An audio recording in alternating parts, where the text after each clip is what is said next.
Michael Grayson was walking down the street when he heard a faint, weak cry drifting from a nearby alley. Snow crunched under his polished shoes, the sound sharp against the muffled quiet of the Chicago night. The wind tugged at his coat, slipping cold fingers under his collar, but he kept his head down, hands stuffed deep in his pockets. Streetlights hummed above, their yellow glow stretching shadows across the pavement. He'd left the office late again, the numbers and emails still buzzing in his skull, and this walk was supposed to shake it all loose. But that cry, small, broken, almost lost in the wind, stopped him cold. He pulled an earbud out, letting the soft jazz fade, and tilted his head to listen. The sound came again, weaker now, like something struggling to hold on. Michael's brow creased. Could be a cat, he thought, or some kid's toy left out in the snow. He could ignore it, keep going, get home to the bourbon waiting on his counter. But his boots stayed planted, snow piling up around the toes. The cry hiccuped once more, and his chest tightened, like a hook tugging him sideways. He blew out a breath, watching it fog in the air, then turned toward the alley. It was a narrow gap between a brick warehouse and a boarded-up deli, the kind of place you'd miss if you weren't looking. A single street lamp flickered at the far end, its light stuttering over trash bags and a dumpster crusted with ice. Michael stepped in, his shoes scraping against the pavement. The wind dropped here, leaving a heavy stillness, and a sour smell hit him. Wet garbage mixed with something stale, like old beer. He squinted into the shadows, breath catching when he saw her. She was slumped against the dumpster, a girl with dark hair plastered to her face under a soaked hood. Her jacket looked too thin, hanging loose on her bony shoulders. Michael froze, his eyes dropping to her arms. Two tiny bundles nestled there, wrapped in a ragged blanket that barely covered them. One shifted, letting out that feeble cry he'd heard, a sound so small it shouldn't have reached him. He took a step closer, snow crunching under his weight, and the flickering light caught her better. She was pale, lips cracked and grayish, her head tipped forward like she'd just given up. "Hey," Michael said, his voice rough from the cold. She didn't move. He crouched down, knees sinking into the snow, and reached out. His fingers brushed her cheek, ice cold like the metal beside her. He pulled back fast, heart thumping hard. One of the bundles stirred again, a tiny hand poking out, blue-tinged and trembling. Michael's throat went dry. Babies. Too small to be out here, too small to make it much longer. He stood up, glancing around the alley. No one else was there, no mother rushing out, no cop on patrol. Just snow swirling in the wind and that weak little whimper cutting through it. He rubbed a hand over his jaw, then shrugged off his coat. The cold bit into him through his suit, sharp and quick, but he ignored it. Kneeling again, he draped the wool over her and the kids, tucking it around them as best he could. His hands shook, not from the chill, but from something else. He slid one arm under her back, the other bracing the bundles against her chest, and lifted. She was light, barely heavier than the coat draped over her. Her head lolled against his shoulder, the babies pressed between them, and Michael tightened his grip. "Come on," he muttered, stepping back into the street. Snow dusted his hair, sticking to his eyelashes as he moved toward his car, parked 2 blocks down. The SUV sat under a streetlight, black paint gleaming against the white ground. His boots slipped a little on the ice, but he kept going, the wind howling past his ears. The engine growled when he turned the key, heat blasting from the vents. Michael eased the girl into the passenger seat, keeping her upright so the twins stayed secure. Her head tipped forward, hair falling over her face, but her chest moved, just enough to see. He buckled her in, fingers fumbling with the strap, then dug his phone out of his pocket. The screen glowed as he scrolled to Sarah's name and hit call. It rang once, twice. "Michael?"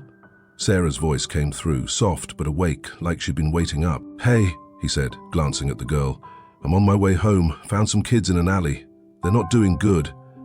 A sharp clatter came through the line, something hitting the floor. "Kids? What do you mean, not doing good?" Her words sped up, edged with worry. "They're cold, real cold, 3 of them. One's bigger, maybe 12, and 2 little ones. I've got them in the car. Can you grab some blankets?" Yeah, I'll get them. How far are you?" 10 minutes, he said, shifting the car into drive. "Maybe less." "Okay, just hurry." The line clicked off. Michael pulled onto the road, tires crunching through fresh snow. The girl's breath fogged the window in shallow bursts, and one of the babies let out a thin cry, sharp like a needle in his gut. He gripped the wheel tighter, eyes fixed ahead. The heat hummed, warm air brushing his damp shirt, but his mind was still back in that alley. Who leaves kids out like that? He didn't know, and the quiet stretch of road didn't give him any clues. The front steps were slick, snow piling up on the edges. He took them slow, boots thudding against the wood, and shifted her weight to shove the door open. It banged against the wall, echoing through the hall. "Sarah," he called, voice rough. "I'm here." Footsteps came, quick, from the kitchen. Sarah Grayson stepped into the light, her dark hair loose around her shoulders, a thick quilt dragging behind her. She stopped dead, eyes locking on the girl in his arms. A mug slipped from her hand, shattering on the hardwood floor with a crack. Tea splashed across the boards, dark and steaming, but she didn't move, just stared, hands hovering like she didn't know where to put them. "God, Michael," she said, voice flicking to the twins. "They're tiny." "Yeah," he said, carrying them into the living room. Snow dripped from his shoes onto the rug, leaving little wet spots. The fireplace glowed, logs snapping softly, and he set the girl down on the couch, slow and careful. His coat slid off her, pooling around her hips. Sarah dropped to her knees beside them, pulling the quilt over the twins with shaky hands. "They're like ice," she said, tucking it tighter. Her fingers brushed the girl's arm and she pulled back quick like it burned. "Where'd you find them?" "Alley off Clark," Michael said, stepping back. He rubbed his neck, snow melting into his collar. "She hasn't moved." Sarah nodded, jaw tight. She smoothed the quilt over the girl's legs, then looked up. "Get another blanket, and call Dr. Ellis. They need a doctor." Michael turned for the stairs without a word. The house felt too big, the quiet pressing in even with the fire's crackle. He took the steps two at a time, grabbed a blanket from the closet, thick, grey, heavy in his arms, and headed back down. His phone buzzed as he hit the last step, probably Sarah with the doctor's number. He ignored it, dropping the blanket beside her. She'd moved the twins to a cushion on the floor, their little faces peeking out from the quilt. The girl stayed on the couch, chest rising and falling, slow but steady. Michael pulled his phone out, scrolling for the doctor. His thumb paused over the call button, eyes drifting back to her pale face. That alley flashed in his head. Snow, trash, those cries. "Michael," Sarah said, sharp enough to pull him back. She didn't look up, just kept fussing with the blanket. "They'll make it, won't they?" He swallowed, watching the girl's breath fog faintly. "Yeah," he said, pressing call. "They're with us now." The ringtone buzzed in his ear as Sarah's hands kept moving, tucking and smoothing. The fire popped, a spark drifting up, and outside the snow fell thicker, burying the night. The fire popped in the Grayson mansion's living room, sending a shower of sparks up the chimney. Sarah Grayson knelt on the rug, her knees pressed into its thick pile, as she rubbed James's tiny hands between her own.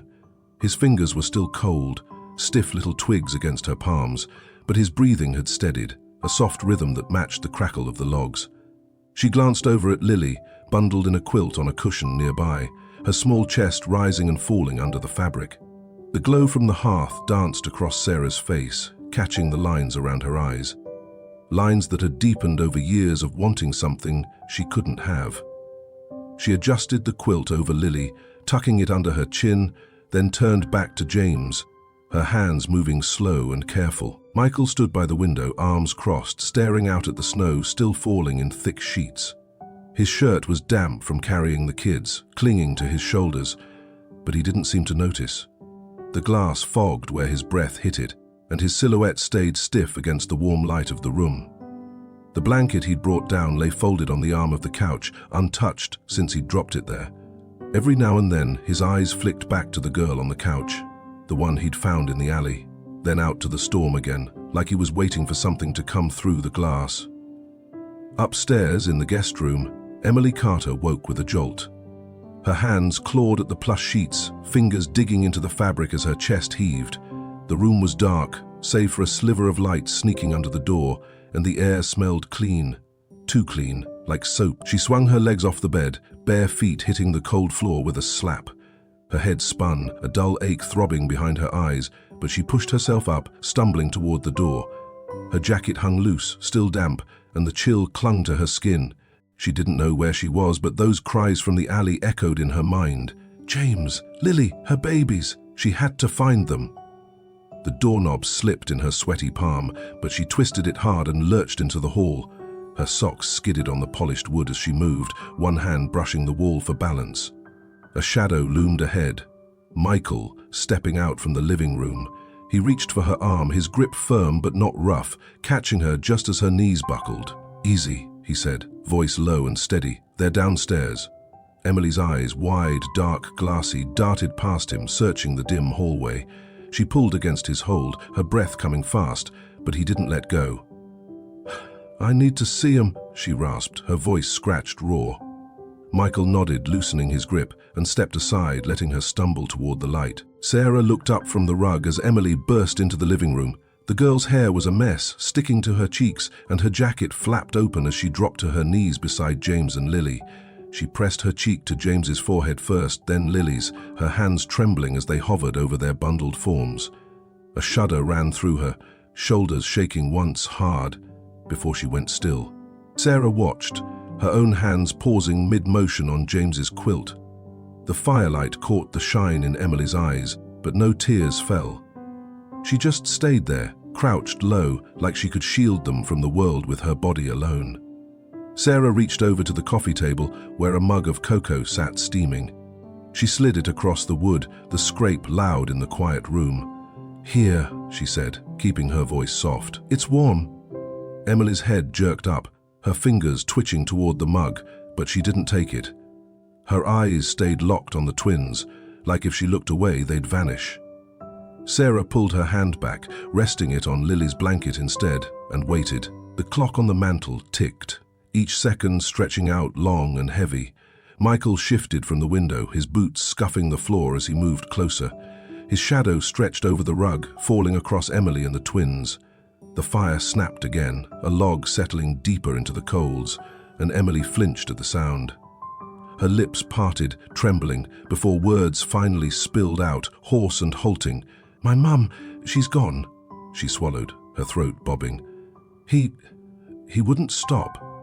Sarah's hand froze on Lily's back, fingers curling into the quilt. Her breath caught, a small, sharp sound, but she didn't say anything. Michael took another step, stopping just behind the couch, his hands hanging loose at his sides. The room went quiet again, save for the fire and the clock, and Emily's eyes dropped to the flames, staring hard like she could see something in them. Her jaw tightened, lips clamping shut, and she pulled her hands back to her lap, balling them into fists. Sarah shifted on her knees, scooting closer to the twins. She smoothed James's blanket again, her fingers brushing over the tiny stitches, then glanced at Michael.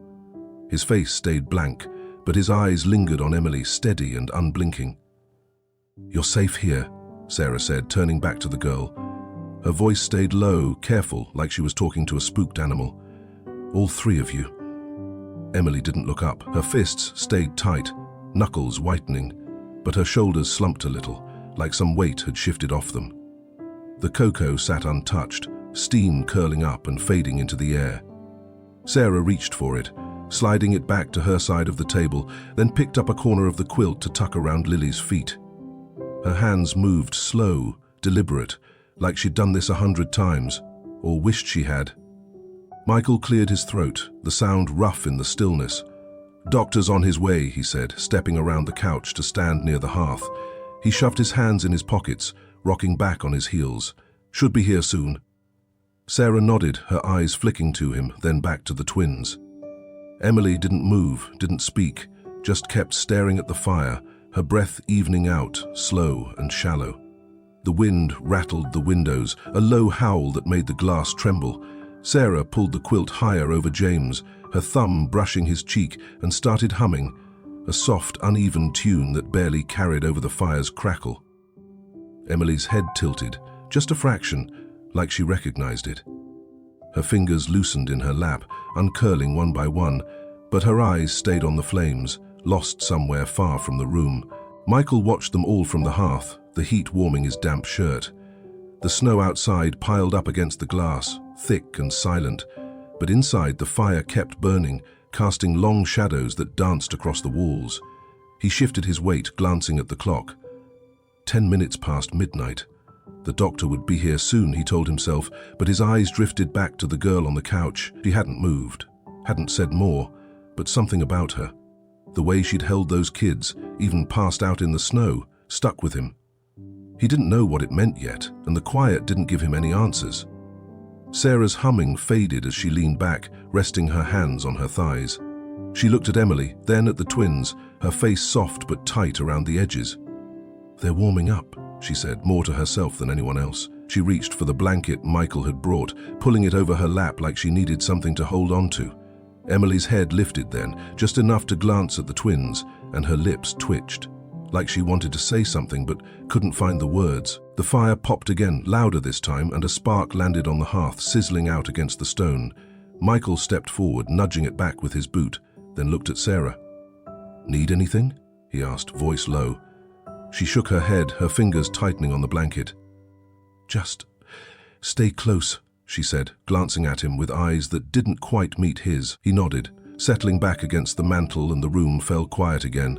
Only the fire, the clock, and the soft breaths of the twins filling the space. Outside, the storm raged on, but inside the shadows stretched long and warm, holding them all in a fragile, unspoken truce. Rain hammered against the windows of the Grayson mansion, streaking down the glass in thick, relentless sheets. Inside the living room, Sarah Grayson knelt beside a crib she'd dragged in from the guest room earlier that morning. The fire still burned low, its glow flickering over James and Lily as she tucked them in. She pulled a quilt up to James's chin, her fingers brushing his cheek, warmer now, but still too pale for her liking. Lily shifted beside him, letting out a small sigh, and Sarah adjusted the blanket over her tiny shoulders, smoothing it down with both hands. The logs hissed in the hearth, a soft counterpoint to the storm's roar outside, and she sat back on her heels, wiping her palms on her jeans. Emily Carter sat cross-legged on the rug a few feet away, close enough to see the twins but not touching them. Her jacket lay crumpled on the couch where she'd left it, and her hands rested in her lap, fingers tracing the cracked skin over her knuckles. She hadn't said much since the doctor left an hour ago. Dr. Ellis, a grey-haired man with a quiet voice, who checked the twins and said they'd pull through with rest and warmth. Emily's eyes stayed on them now, dark and unblinking, like she was counting every breath they took. The clock on the mantel ticked steady, marking the hours since Michael had carried them in from the snow. In the study down the hall, Michael Grayson flipped through a newspaper, the pages rustling sharp against the storm's growl. He sat at his desk, a broad oak thing cluttered with pens and a half-empty coffee mug, but his eyes weren't on the words. The lamp overhead buzzed faintly, casting a circle of light over his damp shirt, still unbuttoned at the collar from earlier. He turned a page, then another, the sound cutting through the quiet, but his jaw stayed tight, thoughts drifting back to the alley, the girl, those weak cries. The doctor's visit had settled some of it. He'd said the kids were stable, but Michael couldn't shake the weight pressing on his chest. A heavy thud rattled the front door, loud enough to echo through the house. Michael's head snapped up, the newspaper slipping from his hands to the desk. He stood, chair scraping the floor, and crossed the room in 3 strides, boots thumping on the hardwood. The peephole was cold against his forehead as he leaned in, squinting out into the storm. A man swayed on the porch, tall, broad, his coat stained dark with rain or something worse. His eyes were red, glassy, catching the porch light like broken glass, and his fist slammed against the door again, shaking the frame. "Give me my kids!" he bellowed, voice thick and slurred. In the living room, Emily froze. Her hands stopped moving, fingers curling into her palms, and her breath hitched, loud in the sudden silence. Sarah's head jerked toward the hall, her hands still on the crib, gripping the edge tight. The fire popped, but it sounded far away now, drowned out by the pounding on the door. Emily's eyes darted to the twins, then to the doorway, her shoulders hunching like she could make herself smaller. Michael cracked the door open, just enough to let the wind whip inside, tugging at his shirt. Rain sprayed onto the floor, pooling around his boots, and the smell hit him, wet wool and cheap whiskey, sharp and sour. Robert Carter lurched forward, one hand braced on the frame, his face inches from Michael's. His breath came out in a hot, ragged burst, and his lips twisted into a sneer. "You got my kids in there?" he spat, jabbing a thick finger into Michael's chest. "Hand them over." Michael didn't flinch. He squared his shoulders, filling the doorway, and his voice came out low, clipped. "Get off my porch, now!" His hands hung at his sides, but his fists clenched, knuckles whitening against the dark of his pants. Robert's laugh was wet, guttural, bubbling up like something stuck in his throat. He leaned closer, finger pressing harder into Michael's sternum. "You think you can keep him? You'll regret this, pal." Sarah's hand shot out, grabbing Emily's wrist. She pulled her back from the edge of the hallway, her grip firm but trembling. Emily stumbled, her socks sliding on the rug, and Sarah dragged her behind the couch, out of sight from the door. "Stay here," Sarah whispered, her voice sharp but shaky. Emily's eyes stayed wide, locked on the hall, her breath coming in quick, shallow gasps. The wind howled louder, rattling the windows, and Robert's voice cut through it again. "I ain't leaving without him."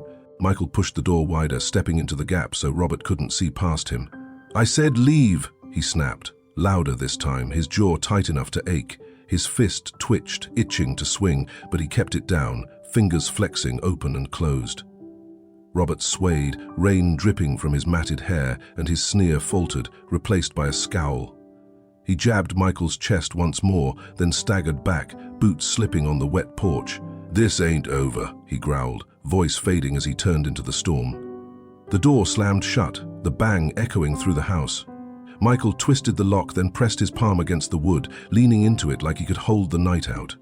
Rain pounded the roof, a steady drum that swallowed Robert's last curses as they drifted away. Michael's shoulders stayed stiff, his breath fogging the peephole as he stood there, listening. The clock ticked on, slower now, and he finally turned, boots scuffing the floor. Sarah peeked around the couch, still holding Emily's wrist. The girl's face was pale, paler than when she'd woken up, and her whole body trembled, a small tight shiver that didn't stop. She stared at the floor, lips parted, and a whisper slipped out, barely louder than the rain. "He won't stop." Sarah's grip tightened, her thumb pressing into Emily's skin, and she pulled her closer, wrapping an arm around her shoulder. Michael stepped into the living room, his shadow falling long across the rug. He stopped near the crib, looking down at James and Lily, their tiny faces calm in sleep. His fists unclenched, fingers stretching out slow, but the tension stayed in his jaw, a hard line cutting across his face. "He's gone," he said, voice low, steady, like he was convincing himself too. Sarah nodded, her arms still around Emily, but her eyes flicked to the windows, like she expected them to shatter. Emily didn't move. Her hands stayed balled up in her lap, knuckles white, and her eyes drifted to the twins, then back to the floor. The firelight caught the shine on her cheeks. Not tears, just sweat, cold and clinging. Sarah shifted, pulling the quilt off her lap and draping it over Emily's shoulders. "You're okay now," she said, softer this time, her hand rubbing slow circles on the girl's back. Emily's head dipped, just a little, but she didn't pull away. Michael crossed to the hearth, picking up a poker from the stand. He nudged a log deeper into the coals, sparks flaring up, then set the poker back with a clang. "I'll keep an eye out," he said, glancing at Sarah, "just in case." His boots thudded as he moved to the window again, peering out into the dark. The rain hadn't let up, streaking the glass like it was trying to get in, and the porch light flickered, weak against the storm. Sarah kept her arm around Emily, her fingers curling into the quilt. She looked down at the twins, then up at Michael, her voice quiet but firm. "He's not getting near them." Michael didn't turn, just nodded, his silhouette rigid against the window. Emily's trembling slowed, her hands loosening in her lap, but her eyes stayed on the floor, lost in shadows the fire couldn't reach. The clock ticked louder now, cutting through the rain's drone. 1:15. The storm raged on outside, wind rattling the panes, but inside, the fire burned steady, casting a warm glow over the crib. Sarah pulled Emily closer, her breathing syncing with the girls, and Michael stood watch, hands back in his pockets. The night stretched long and heavy, but the room held tight, a fragile wall against whatever waited in the dark. Lightning flashed through the windows of the Grayson mansion, turning the living room into a flicker of stark white and shadow. Emily Carter curled up on the sofa, her knees tucked tight against her chest, her jacket still crumpled beside her from earlier. Her eyes stayed half open, heavy but restless, fixed on James and Lily in their crib a few feet away. The twins slept fitfully, their small chests rising and falling under the quilt Sarah had tucked around them hours ago. The fire had died down to a low glow, just embers now, casting a faint red light over the rug. Rain pounded the roof, a steady thrum that drowned out the clock's ticking, and the wind rattled the panes like it wanted in. Sarah knelt beside the crib, her hands moving slow as she adjusted the blanket over Lily. Her fingers lingered on the soft fabric, tracing the edge where it met Lily's cheek, and she brushed a strand of hair from James's forehead with her thumb. Her jeans were worn at the knees, damp from kneeling too long, but she didn't seem to care. She'd barely left the twins since Robert's visit the night before, her eyes darting to the windows every few minutes, like she could still hear his boots on the porch. The doctor's words, rest and warmth, looped in her head, but they didn't ease the knot in her stomach. Michael paced the hallway just beyond the living room, his boots scuffing the hard wood with each turn. His phone sat heavy in his hand, screen dark but warm from his grip. He'd stayed up after Robert left, watching the storm through the front window until the first grey light of dawn crept in. Now, past midnight again, he couldn't sit still. His shirt hung loose, untucked from pacing, and his jaw ached from clenching it too long. The memory of Robert's finger jabbing his chest kept playing back, those red eyes, that slurred laugh, and his fists flexed open and closed, restless at his sides. A crash splintered the quiet glass shattering somewhere close. Emily bolted upright on the sofa, her socks slipping as she lunged toward the crib. Her hands grabbed the wooden edge, eyes wide and wild, but the blankets inside were empty, thrown across the floor in a tangled heap. Rain poured through an open window, the curtains flapping wet and frantic, and broken shards glinted on the rug. She screamed, a raw, guttural sound that tore through the room and clawed at the window frame, fingernails scraping the wood as water soaked her sleeves. Sarah stumbled in from the kitchen, a dish towel dropping from her hands. She froze in the doorway, then lurched forward, her knees hitting the floor hard beside the crib. Her hands flew to her mouth, muffling a choked sob, and she pressed herself against the wall, staring at the empty space where the twins had been. "No," she gasped, her voice breaking. "No, no, no."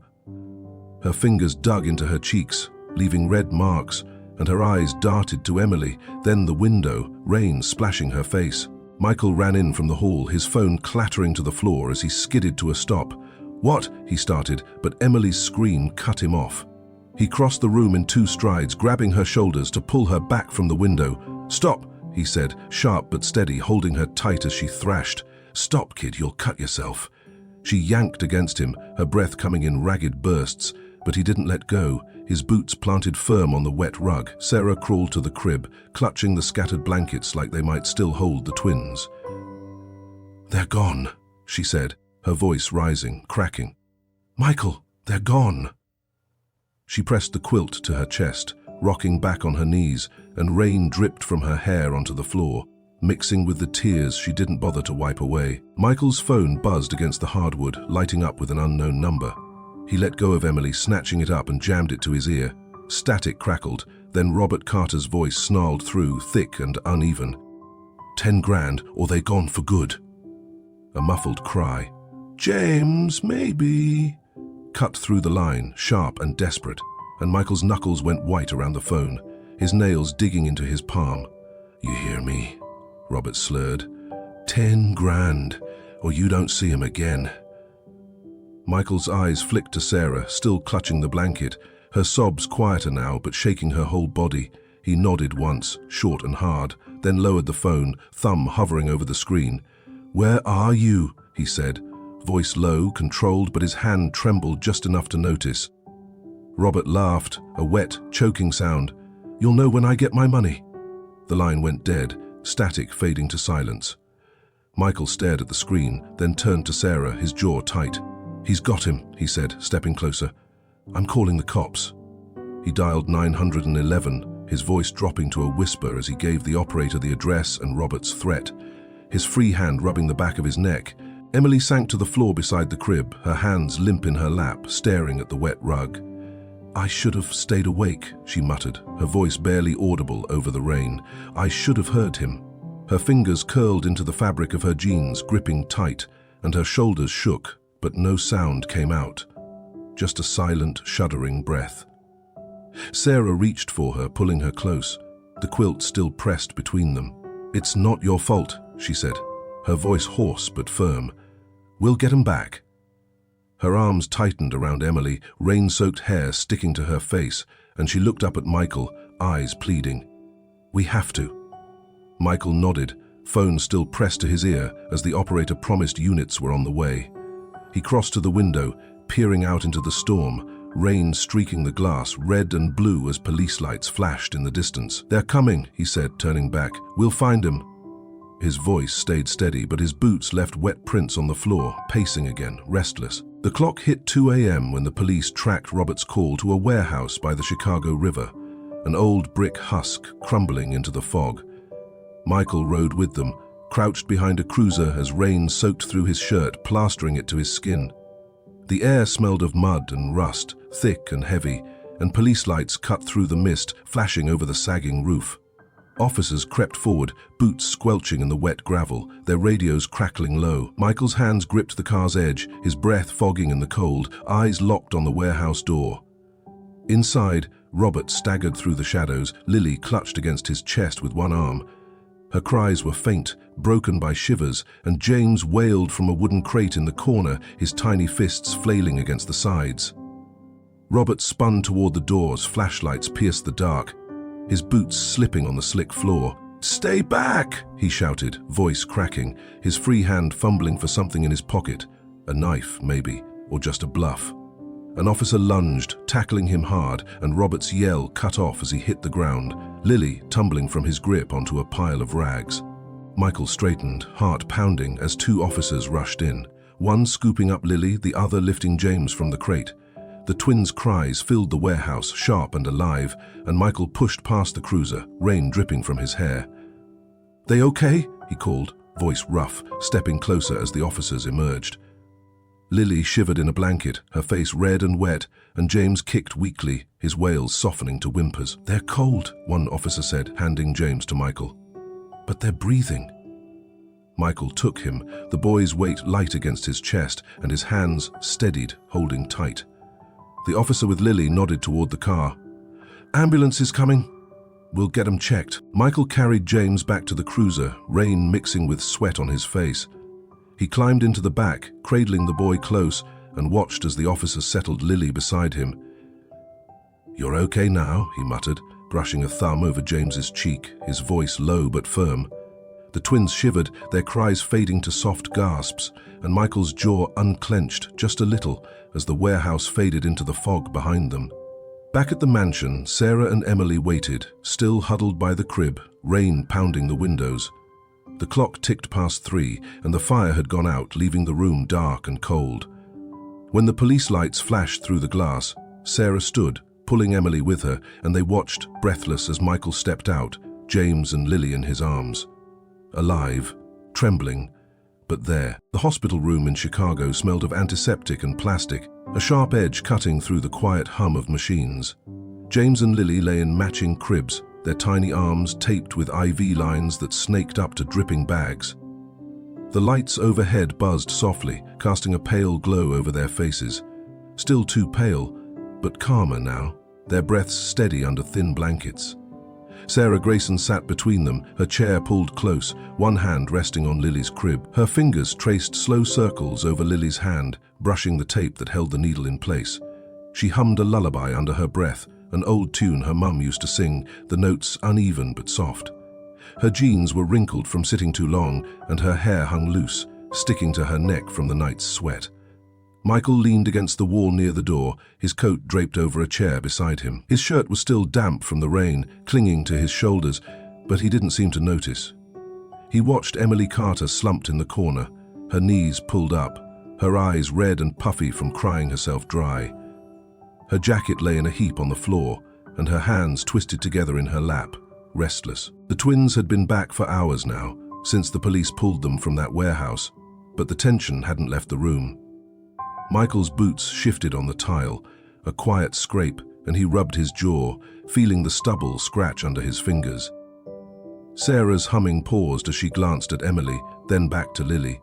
She reached for a tissue from the box on the tray table, the plastic crinkling as she pulled it free. She slid off the chair, kneeling beside Emily, and held it out.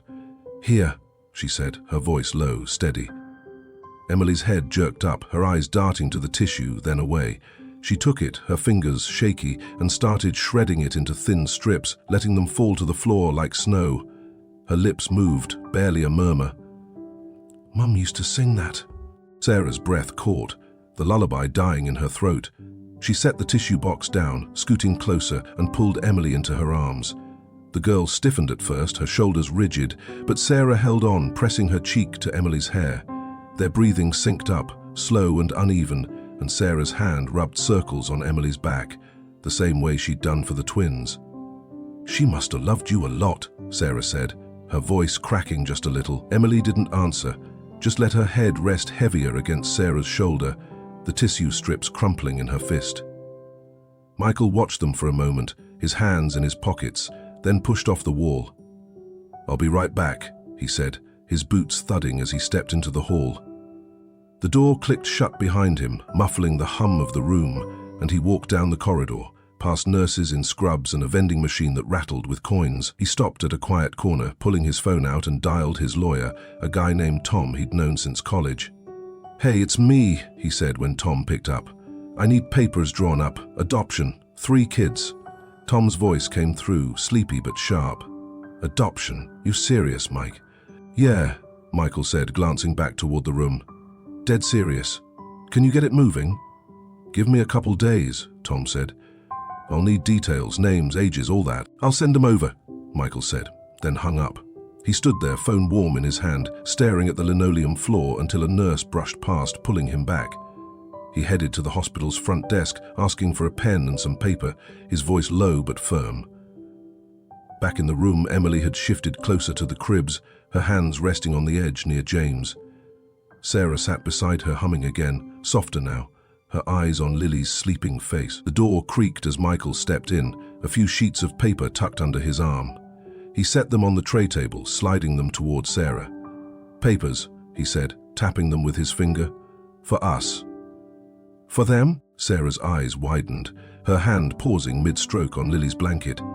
"You mean it?" she asked, her voice barely above a whisper. Michael nodded, leaning back against the wall. "Yeah, they're ours if we want them." Sarah's shoulders shook, a small sob slipping out, and she pressed her hand to her mouth, nodding fast. "I want him," she said, her voice thick. "I want him so bad." Emily glanced up, her eyes flicking between them, then down to the twins, her fingers tightening on the crib. Days later, sunlight streamed through the tall windows of a Chicago courtroom, warming the wooden benches. Michael and Sarah stood side by side, hands clasped tight, their shoes polished for the occasion. Emily sat behind them, staring at her sneakers, the laces frayed and dirty from the alley. The judge, a woman with grey hair pulled into a bun, flipped through a stack of papers, her glasses perched on her nose. The room was quiet, just the rustle of pages and the faint hum of an air vent overhead. She looked up, tapping her gavel once, a sharp crack that echoed off the walls. "I've reviewed the case," she said, her voice clear, steady. "Michael and Sarah Grayson, you're granted full legal guardianship of Emily James and Lily Carter. You're a family now," she smiled, small but warm, and set the gavel down. Sarah's breath hitched, her shoulders shaking harder now, and she turned to Michael, burying her face in his chest. "We did it," she whispered, her voice muffled against his shirt. He wrapped an arm around her, his hand steady on her back, and nodded, his jaw loosening for the first time in days. Emily glanced up, her eyes catching the sunlight, and a tear streaked down her cheek, quick and silent. She wiped it away with her sleeve, looking back at her shoes, but her lips twitched, just a little, like a smile she wasn't ready to let out. Spring air drifted into the Grayson mansion a week later, warm and sweet through open windows. The living room smelled of sugar and butter, a batch of cookies cooling on the counter where Sarah worked. She wore an apron dusted with flour, her hair tied back, and hummed that same lullaby as she slid another tray into the oven. Emily stood by the crib near the couch, a pencil in her hand, sketching on a piece of paper. She finished a flower, simple, just petals and a stem, and set it on the crib's edge, her fingers steady now, no tremble left. James gurgled, kicking his legs under the blanket, and Lily cooed, reaching for the drawing with a tiny hand.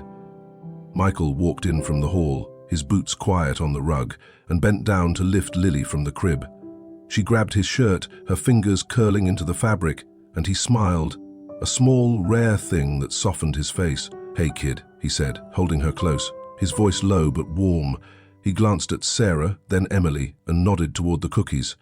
"Those smell good." Sarah turned, wiping her hands on the apron, and grinned. "Better than hospital food, huh?" she said, stepping over to ruffle James's hair. "You want one, Emily?" Emily looked up, her pencil pausing mid-line. "Yeah," she said, her voice quiet but clear. She set the pencil down, crossing to the counter, and picked up a cookie, still warm. She took a bite, crumbs falling to the floor, and glanced at the twins, then at Sarah and Michael. "Thanks," she said, softer now, her eyes lingering on them all. Sarah nodded, her grin fading to something gentler, and reached for Michael's hand, squeezing it tight. "They're home," she said, looking at the twins, then Emily. "Really home." Michael squeezed back, lifting Lily higher against his shoulder. "Yeah," he said, his voice steady. "They are." Outside, the rain was gone, replaced by birds chirping in the trees, and the mansion felt full, quiet, warm, and whole. The front door of the Grayson mansion creaked open, letting a warm spring breeze slip inside. Michael Grayson turned the key in the lock, pushing the door wide with his shoulder, and stepped back to let two small figures shuffle in. Noah Parker came first, a skinny 7-year-old with a book clutched tight against his chest, his eyes fixed on the hardwood floor. Ava Bennett bounced in behind him, 5 years old and all energy, her sneakers squeaking as she grabbed the hem of Sarah's dress. "Is this our house now?" she asked, her voice high and quick, tugging at the fabric. Sarah smiled, bending down to meet Ava's eyes. "Yeah, honey," she said, brushing a curl from the girl's forehead. "This is home." Michael set the keys on the hall table, the clink loud in the quiet entryway, and glanced up at the stairs. Emily Carter stood halfway down, one hand on the railing, James and Lily giggling at her feet. The twins tugged at her socks, their chubby hands pulling threads loose, and she looked down at them, then at Noah and Ava, her face still, but her eyes curious. "Hey," Michael said, nodding at Emily. "These are Noah and Ava. They're staying with us." Emily's head tilted just a fraction, and she stepped down, the twins toddling after her. James grabbed her leg, giggling louder, and Lily plopped onto the bottom step, clapping her hands. Noah peeked up from his book, his dark hair falling over his eyes, and Ava let go of Sarah's dress, skipping over to Emily. "You're big," Ava said, grinning up at her. "Are you the bus?" Emily's lips twitched, not quite a smile. "Sometimes," she said, her voice soft but steady. Sarah straightened up, brushing her hands on her jeans, and looked at Michael. "They're good kids," she said, her tone light but firm. "Been waiting for a place like this." Michael nodded, his hands slipping into his pockets, and watched as Emily knelt to steady Lily, her movements slow and careful. By noon, the garden behind the mansion hummed with life. Sunlight warmed the grass, spilling over flower beds bursting with tulips and daisies. Michael stood by a wooden swing hung from an oak tree, pushing Ava with steady hands. Her laughter rang out, sharp and bright, as she kicked her legs high, the breeze ruffling her dress. "Higher," she shouted, gripping the ropes, and Michael gave the swing an extra nudge, his boots sinking into the soft earth. A faint smile tugged at his mouth, softening the lines around his eyes. Sarah knelt a few yards away, a trowel in hand, digging small holes in the dirt. James and Lily sat beside her, their hands smeared with soil as they patted the ground. Sarah handed James a tulip bulb, guiding his fingers to drop it in. "Like that," she said, her voice gentle, wiping a smudge from his cheek. Lily grabbed a fistful of dirt, giggling as it crumbled through her fingers, and Sarah laughed, brushing her own hair back with a muddy hand. The sun caught her face warm and open, and she glanced at the twins, then at Ava, swinging, her chest lighter than it had been in months. Emily sat on a blanket nearby, a pencil scratching over a sketch pad in her lap. Noah perched beside her, his book open but forgotten, watching her draw. A bird took shape under her pencil. Simple, just wings and a beak, the lines steady and sure. Noah leaned closer, his own pencil hovering over a blank page, then started copying her, his strokes hesitant but firm. "Yours is better," he said, his voice quiet, barely carrying over Ava's laughter. Emily shrugged, adding a feather to her bird. "You'll get there," she said, glancing at him, her eyes softer now. The afternoon stretched on, and Sarah spread a checkered blanket under the oak. She set out a plate of cookies, still warm from the oven, and Michael poured lemonade into plastic cups, the liquid sloshing over the rims. Ava hopped off the swing, running over to plop down beside James, who toddled toward her with wobbly steps. "Come here," she said, clapping her hands, and James giggled, falling into her lap.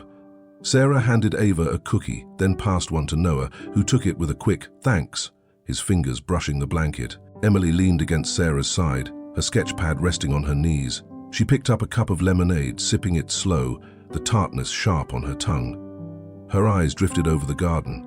James and Ava laughing, Lily chewing a cookie, Noah sketching beside her. She set the cup down, her hand brushing Sarah's arm, and whispered, "It's real, right?" Her voice was small, almost lost in the breeze, but Sarah heard it. She turned, squeezing Emily's hand tight, her thumb pressing into her palm. "Yeah," she said, her voice steady. "It's real." Michael sat across from them, Lily in his lap, her sticky hands tugging at his shirt. He wiped her fingers with a napkin, his touch gentle, and looked at Sarah. "They're settling in," he said, nodding toward Noah and Ava. "Feels right." Sarah grinned, leaning over to ruffle James's hair. "Better than I hoped," she said, her eyes bright. All of them. Twilight crept in slow, the sky turning gold and pink over the garden. Fireflies blinked to life, tiny sparks drifting through the air. Michael pulled Sarah close, his arm slipping around her shoulders, and murmured, "We're whole now." His voice was low, rough but warm, and she leaned into him, her hand resting on his knee. "Yeah," she said, watching the kids. "We are." Emily stood, brushing grass from her jeans, and clapped her hands once. "Time for bed," she said, her tone soft but firm, like she'd been waiting to say it. Ava groaned, dropping her cookie, but Noah closed his book, standing without a word. James and Lily toddled over, grabbing Emily's legs, and she scooped Lily up, steadying James with her free hand. "Come on," she said, glancing at Ava. "You too." Ava pouted, crossing her arms. "I'm not sleepy," she said, but Sarah laughed, nudging her up. "You'll crash soon enough," she said, standing to help. Noah trailed behind, book under his arm, and Michael lifted James, following them toward the house. The mansion glowed ahead, its windows spilling light onto the grass, a beacon against the fading day. Inside, the living room smelled of cookies and spring air, the crib back in its corner. Emily set Lily down, smoothing her blanket, and Ava climbed onto the couch, yawning despite herself. "Good night," Emily said, her voice quiet, looking at them all. Noah, Ava, the twins. Sarah stepped over, pulling her into a quick hug. "You're good at this," she said, her tone warm. Emily nodded, just once, and turned away, but her lips curved up, small and real. Michael shut the back door, locking it tight, and joined Sarah by the crib. "They're ours," he said, his hand brushing hers. She squeezed it, her eyes on the kids, and smiled. "Always," she said, her voice steady. Outside, the fireflies danced, and the garden settled into night, quiet and full. If this film touches your heart, leave your mark with a like, and don't forget to subscribe to our channel to explore more meaningful stories with us. Share your feelings with us and tell us your own stories. Every word you share is a building block that helps create our strong and enduring community. Together, we'll create a warm space where everyone can share and connect. Finally, don't miss the incredible stories coming your way soon. We're always here to bring you the best selections, full of deep values yet entertaining. See you there.